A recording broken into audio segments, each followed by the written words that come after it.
जय हिंद, नमस्कार साथियों। स्वागत है आपका अपना YouTube channel Kishore Sharma defence owner पर। तो फिर से जीके और जीएस की श्रृंखला लेकर आए हैं, जिसमें 15 क्वेश्चन रहेंगे जीके के और 15 रहेंगे साइंस के।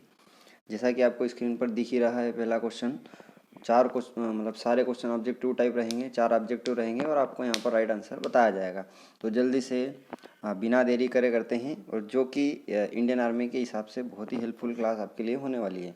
तो चलिए पहला क्वेश्चन स्टार्ट करते हैं कि लोकसभा के सदस्यों का कार्यकाल कितना होता है। 4 ऑप्शन आपके सामने दे रखे हैं, जल्दी से आंसर लगाइए। तो लोकसभा के सदस्यों का जो कार्यकाल होता है वो होता है 5 वर्ष। कितना होता है? 5 वर्ष। जो ऑप्शन ए लगा रहे हैं वो बिल्कुल क्या लगा रहे हैं? सही लगा रहे हैं। चलिए नेक्स्ट चलते हैं अगले क्वेश्चन की तरफ कि वर्तमान में भारत में कितने उच्च न्यायालय है। उच्च न्यायालय कितने हैं भारत में? तो 4 ऑप्शन आपके सामने दे रखे हैं, जल्दी से आंसर लगाइए। तो इसका जो राइट आंसर रहेगा वो रहेगा option number D. Option number D, जो 25 लगा रहे हैं वो बिल्कुल सही लगा रहे हैं। तो 25 उच्च न्यायालय भारत में फिलहाल में है। चलिए नेक्स्ट क्वेश्चन की तरफ चलते हैं। भारतीय सेना की दक्षिण पश्चिम कमान का मुख्यालय कहाँ पर है? इम्पोर्टेंट क्वेश्चन है। तो भारतीय सेना की दक्षिण पश्चिम कमान जो है उसका मुख्यालय जो ऑप्शन नंबर बी लगा रहे हैं, बिल्कुल सही लगा रहे हैं। ऑप्शन नंबर बी कहाँ पर है? जयपुर में। चलिए नेक्स्ट क्वेश्चन की तरफ चलते हैं। लक्षद्वीप की राजधानी, मैं आपको हर जब भी क्वेश्चन की सीरीज लेकर आता हूँ बताता हूँ कि राज्य और राजधानी इंपॉर्टेंट है, कहीं ना कहीं क्वेश्चन बनेगा ही बनेगा, इसलिए हर एक शिफ्ट में आपको एक राजधानी देते हैं क्वेश्चन। तो लक्षद्वीप की राजधानी बताइए जल्दी से, कहाँ पर है? तो लक्षद्वीप की राजधानी है कवारत्ती। जो ऑप्शन ए लगा रहे हैं बिल्कुल सही लगा रहे हैं। चलिए नेक्स्ट क्वेश्चन की तरफ चलते हैं। सांची का स्तूप किसने बनवाया था? सांची का स्तूप किसने बनवाया था? तो सांची अपने एमपी में आता है, ठीक है। और ये बनवाया था अशोक ने। किसने बनवाया था? अशोक ने। जो ऑप्शन ए लगा रहे हैं बिल्कुल सही लगा रहे हैं। तो ए ऑप्शन वाले बिल्कुल राइट है। चलिए नेक्स्ट क्वेश्चन की तरफ चलते हैं। कानपुर किस नदी के किनारे अवस्थित है या किस नदी के किनारे बसा हुआ है? इम्पोर्टेंट क्वेश्चन है। नदियों के किनारे भी कहीं ना कहीं पूछे जाते हैं। तो जो कानपुर है वो किस नदी के किनारे है, जल्दी से बताइए। तो इसका जो ऑप्शन डी लगा रहे हैं वो बिल्कुल सही लगा रहे हैं। ऑप्शन नंबर डी जो रहेगा बिल्कुल सही। तो कानपुर किस नदी के किनारे है? कानपुर गंगा नदी के किनारे। चलिए नेक्स्ट चलते हैं। चंद्र ग्रहण किस तिथि को लगता है? तो चंद्र ग्रहण है ना, चंद्र ग्रहण और सूर्य ग्रहण इंपॉर्टेंट है। कब लगता है? तो चंद्र ग्रहण हमेशा कब लगता है? तो पूर्णिमा को लगता है। चंद्र ग्रहण हमेशा पूर्णिमा को लगता है, मतलब ऑप्शन जो बी लगा रहे हैं बिल्कुल सही लगा रहे हैं। और अगर सूर्य ग्रहण पूछे तो सूर्य ग्रहण हमेशा काई को लगता है? अमावस्या को। चंद्र ग्रहण हमेशा रात में लगता है, ठीक है। चंद्र ग्रहण हमेशा रात में लगता है और सूर्य ग्रहण हमेशा कहाँ लगता है? दिन में लगता है ना। तो 3-4 चीज़ थी इंपॉर्टेंट। चलिए नेक्स्ट क्वेश्चन की तरफ चलते हैं। समाधि से संबंधित क्वेश्चन है कि शक्ति स्थल का संबंध किससे है ना, या किसकी समाधि स्थल शक्ति स्थल कहलाता है? तो जल्दी से लगाइए। तो इसका जो ऑप्शन ए लगा रहे हैं बहुत ही सही लगा रहे हैं। तो इंदिरा गांधी जी के समाधि स्थल को क्या कहते हैं? शक्ति स्थल कहते हैं। ऑप्शन ए जो है बिल्कुल राइट रहेगा। चलिए नेक्स्ट क्वेश्चन की तरफ चलते हैं। कागज का आविष्कार करने वाला विश्व का प्रथम देश कौन सा था?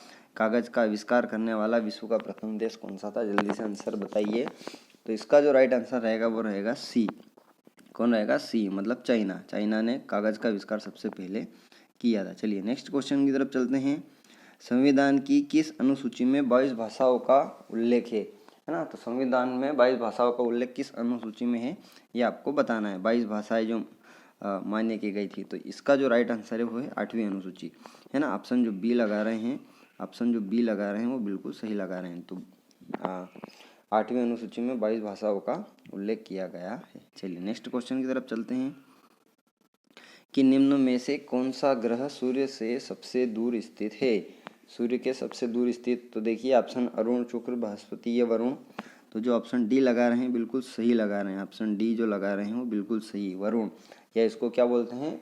नेपच्यून, नेपच्यून या यूरेनस, ठीक है। अरुण, वरुण, है ना, अरुण या वरुण, वरुण। तो जो डी लगा रहे हैं बिल्कुल सही लगा रहे हैं। चलिए नेक्स्ट चलते हैं। क्रिप्स मिशन भारत कब आया था? क्रिप्स मिशन भारत कब आया था? तो जब भारत में माहौल चल रहा था, किसका? स्वतंत्रता संग्राम चल रहा था, तब क्रिप्स मिशन भारत आया था, जब भारत आज़ाद होने की कगार पर था। तो क्रिप्स मिशन भारत आया था वर्ष 1942 में। कब आया था? 1942 में। ऑप्शन जो बी लगा रहे हैं बिल्कुल सही लगा रहे हैं, क्रिप्स मिशन, है ना। साइमन भी आया था, तो आपको ये इम्पोर्टेंट है, याद रखना है। भारत का पहला उपग्रह, नेक्स्ट क्वेश्चन है कि भारत का पहला उपग्रह कौन सा है?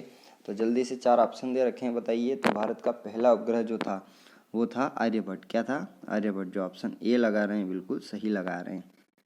चलिए नेक्स्ट क्वेश्चन की तरफ चलते हैं। श्वेत क्रांति का संबंध किस क्षेत्र से है? श्वेत क्रांति का संबंध, तो 4 ऑप्शन दे रखे हैं, दूध, मांस, तिलहन या उर्वरक। तो श्वेत क्रांति का जो संबंध था वो कैसे था? वो था दूध से। किससे था? दूध से, दूध उत्पादन से संबंधित थी।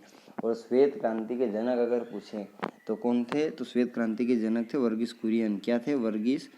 वर्गीस कुरियन जो थे श्वेत क्रांति के जनक थे। नेक्स्ट चलते हैं, लास्ट क्वेश्चन है जीके का कि भारत का सर्वाधिक तटरेखा वाला राज्य कौन सा है? भारत का सर्वाधिक तटरेखा वाला राज्य महाराष्ट्र, गुजरात, आंध्र प्रदेश या तमिलनाडु। तो भारत का सर्वाधिक तटरेखा वाला राज्य है गुजरात। जो ऑप्शन बी लगा रहे हैं बिल्कुल सही लगा रहे हैं। तो यहाँ पर अपनी 15 क्वेश्चन की जो सीरीज है वो लगभग खत्म हो चुकी है। आपको कमेंट करके बताना है कि सर हमारे जीके में इतने नंबर बने, है ना। कमेंट करके कमेंट बॉक्स में बताना है कि सर जीके में इतने नंबर बने। इसके बाद अपना आ जाएगा साइंस। चलिए साइंस की तरफ चलते हैं। और चैनल पर अगर नए हैं तो प्लीज़ सब्सक्राइब जरूर करें, ताकि आपको आगे सारी इसकी नोटिफिकेशन या भर्ती से रिलेटेड कोई चीज़ें हैं या आपके एग्ज़ाम से रिलेटेड चीज़ें आपको अवेलेबल कराते रहें टाइम टू टाइम। भाग 2 चल गया है सामान्य विज्ञान, जिसमें आपको 16 से 30 क्वेश्चन, मतलब 15 क्वेश्चन इसमें भी मिलने वाले हैं। तो पहला क्वेश्चन स्क्रीन पर है कि एड्स एक जनित रोग है। सबसे पहले तो एड्स का फुल फॉर्म जानिए, है ना। एड्स का फुल फॉर्म भी पूछा हुआ कई बार। तो एड्स का फुल फॉर्म है एक्वायर्ड इम्यूनो डेफिशिएंसी सिंड्रोम, और ये होता है HIV। ये किसके कारण होता है? HIV वायरस के द्वारा। HIV वायरस के द्वारा होता है।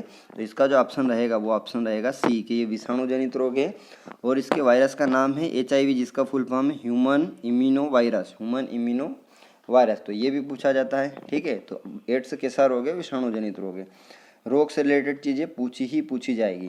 चलिए नेक्स्ट क्वेश्चन चलते हैं कि कोशिकी सिद्धांत की अवधारणा प्रस्तुत करने वाले वैज्ञानिक कौन थे, या कोशिका का सिद्धांत किसने दिया? वेरी इंपॉर्टेंट क्वेश्चन है।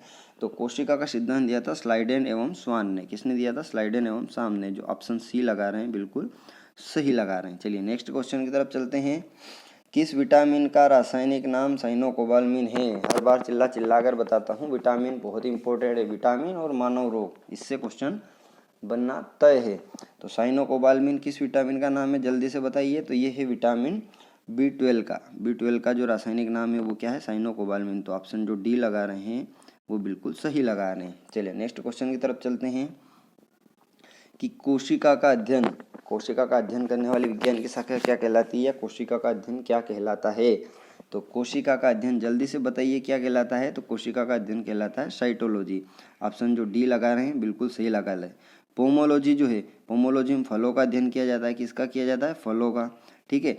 एंथ्रोलॉजी में फूलों का भी किया जाता है। फंगोलॉजी में फंगस का किया जाता है, ठीक है। चलिए नेक्स्ट चलते हैं। निम्नलिखित में से किसकी भेदन क्षमता अधिक है? भेदन क्षमता किसकी अधिक है? बीटा, अल्फा, गामा या न्यूटन? तो सबसे ज़्यादा भेदन क्षमता है वो किसकी है? गामा किरणों की। किसकी है? गामा किरणों की। जो ऑप्शन बी लगा रहे हैं बिल्कुल सही लगा रहे हैं। और अगर पूछे कि गामा किरणों की खोज किसने की, तो गामा किरणों की खोज करी थी बेकुरल ने। किसने करी थी? बेकुरल ने गामा किरणों की खोज करी थी। और अल्फा, बीटा, गामा अगर तीनों का पूछे तो रदरफोर्ड ने की थी। ओके, चलिए नेक्स्ट तरफ चलते हैं, अगले क्वेश्चन की तरफ। तो रक्तदाब, वेरी इंपॉर्टेंट क्वेश्चन है कि रक्तदाब किस यंत्र के द्वारा मापा जाता है? रक्तदाब किस यंत्र के द्वारा मापा जाता है? तो रक्तदाब मापने के यंत्र को कहते हैं स्फिग्नोफेनोमीटर। तो जो ऑप्शन बी लगा रहे हैं वो बिल्कुल सही लगा रहे हैं। चलिए नेक्स्ट क्वेश्चन की तरफ चलते हैं। एसआई पद्धति में लेंस की शक्ति का क्या मात्रक है, या इकाई क्या है? लेंस की शक्ति, तो लेंस की शक्ति का मात्रक जो है वो क्या है? तो वो है डायोप्टर। जो ऑप्शन डी लगा रहे हैं बिल्कुल सही लगा रहे हैं। डायोप्टर जो है लेंस की शक्ति का एसआई मात्रक है। एसआई यूनिट जरूर याद कर लेना, ठीक है। प्रकाश वर्ष इकाई है, बोलो। बहुत ही शानदार क्वेश्चन है। तो प्रकाश वर्ष किसकी इकाई है? तो ये है दूरी की या डिस्टेंस की। जो ऑप्शन बी लगा रहे हैं बिल्कुल सही लगा रहे हैं। चलिए नेक्स्ट क्वेश्चन की तरफ चलते हैं। किसी अभिक्रिया में भाग लेने वाले पदार्थ क्या कहलाते हैं? भाई किसी अभिक्रिया में कोई भाग ले रहे हैं तो भाग लेने वाले पदार्थ क्या कहलाते हैं? अभिकारक कहलाते हैं, है ना। जो भाग लेते हैं वो क्या कहलाते हैं? अभिकारक कहलाते हैं। मतलब ऑप्शन जो बी लगा रहे हैं बिल्कुल सही लगा रहे हैं। चलिए नेक्स्ट चलते हैं। अम्ल और क्षार से रिलेटेड चीज़ है कि क्षारक को जल में घोलने पर, भाई जब क्षार को जल में घोलेंगे तो क्या मुक्त होंगे? तो जब क्षार को जल में घोलेंगे तो वो क्या करेंगे? OH माइनस करेंगे। और जब अम्ल को घोलेंगे तो वो क्या करेंगे? H+। जब अम्ल को घोलेंगे तो H+, और जब क्षार को घोलेंगे तो OH-। ठीक है, तो ये आपको याद रखना है। अम्ल कैसे होते हैं? खट्टे होते हैं, और क्षार जो है वो कड़वे होते हैं। ये भी आपको याद रखना है, स्वाद भी पूछ सकते हैं। नेक्स्ट क्वेश्चन है कि इनमें से कौन सी धातु द्रव अवस्था में पाई जाती है? इनमें से कौन सी धातु द्रव अवस्था में पाई जाती है? वेरी इंपॉर्टेंट क्वेश्चन है, तो जल्दी से लगाइए। तो इसका जो ऑप्शन ए लगा रहे हैं बहुत ही सही लगा रहे हैं। तो मरकरी जो है वो द्रव अवस्था में पाई जाने वाली एकमात्र धातु है। मरकरी को पारा भी बोलते हैं। नेक्स्ट क्वेश्चन है कि लाल क्रांति का संबंध किससे है? लाल क्रांति का संबंध किससे है? तो जल्दी से बताइए। दूध, मांस, ऊन या गेहूं? तो लाल क्रांति का संबंध किससे? मांस उत्पादन से। जो ऑप्शन ए लगा रहे हैं बिल्कुल सही लगा रहे हैं। चलिए नेक्स्ट क्वेश्चन की तरफ चलते हैं फटाफट से। कि शरीर में प्रतिदिन मूत्र बनता है या यूरिन बनता है? तो शरीर में प्रतिदिन कितना यूरिन बनता है? जल्दी से बताइए। तो शरीर में प्रतिदिन लगभग 1.5 लीटर के आसपास यूरिन बनता है। जो ऑप्शन ए लगा रहे हैं बिल्कुल सही लगा रहे हैं। चलिए नेक्स्ट क्वेश्चन की तरफ चलते हैं। सेकंड लास्ट आज का क्वेश्चन। बर्ड फ्लू किसको प्रभावित करता है? बर्ड फ्लू किसको प्रभावित करता है? पशुओं को, पोल्ट्री को, भेड़ों को के झींगों को? तो जो बर्ड फ्लू है वो किसको प्रभावित करता है? तो वो करता है पोल्ट्री को या मुर्गियों को। तो जो ऑप्शन बी लगा रहे हैं, जो ऑप्शन बी लगा रहे हैं वो बिल्कुल सही लगा रहे हैं। चलिए नेक्स्ट क्वेश्चन आज का लास्ट क्वेश्चन है। कमेंट करके ज़रूर बताएं कि आपको क्लास कैसी लगी है, और दोस्तों तक शेयर करें, और अगर पहली बार है तो इसको सब्सक्राइब जरूर करें।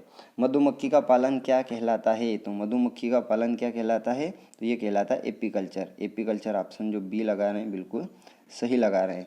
और कमेंट सेक्शन में ज़रूर बताएं कि आपके साइंस में कितने सही हुए हैं। तो जीएस करके बताएं कि सर जीएस में इतने हुए हैं, 14 हुए हैं, 12 हुए हैं, 15 हुए हैं, और जीके में कितने हुए हैं, ताकि मैं उस हिसाब से आपके लिए सीरीज लेके आऊँ। इसी के साथ जय हिंद, जय भारत, भारत माता की जय।